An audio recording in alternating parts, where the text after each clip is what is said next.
Bonjour, Marie-Hélène Anderlin de la délégation de l'Union européenne en Tunisie depuis déjà 2010.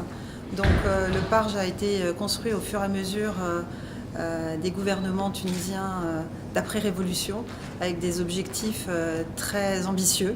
L'indépendance et l'efficacité de la justice. L'efficacité de la justice est très importante en Tunisie.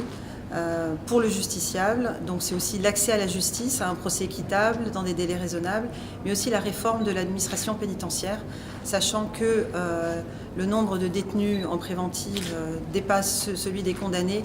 Un effort est nécessaire en termes de réforme pénale. Donc c'est vraiment les mesures alternatives à la détention et nous nous réjouissons que Monsieur le ministre de la Justice et le gouvernement soutiennent ces nouvelles mesures dans l'intérêt de la limite de la récidive en Tunisie. L'expérience en Tunisie n'a pas toujours été facile, mais à chaque difficulté, on a eu une équipe en face de nous, qu'elle soit gouvernementale, au niveau des associations, du Conseil supérieur de la magistrature. On a toujours trouvé des solutions.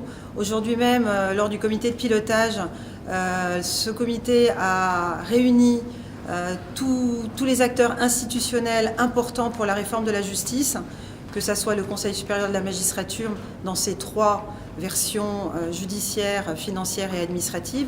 Évidemment, le gouvernement représenté par M. Nizar pour le ministère de la Justice, le ministère de l'Intérieur, les associations professionnelles, l'ONAT,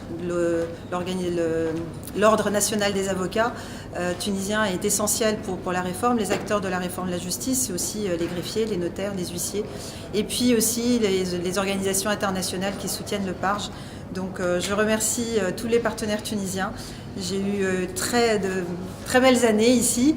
Je n'ai pas chômé et j'espère que la partie tunisienne va continuer les réformes, accélérer les réformes dans l'intérêt, encore une fois, du justiciable tunisien. Pardon.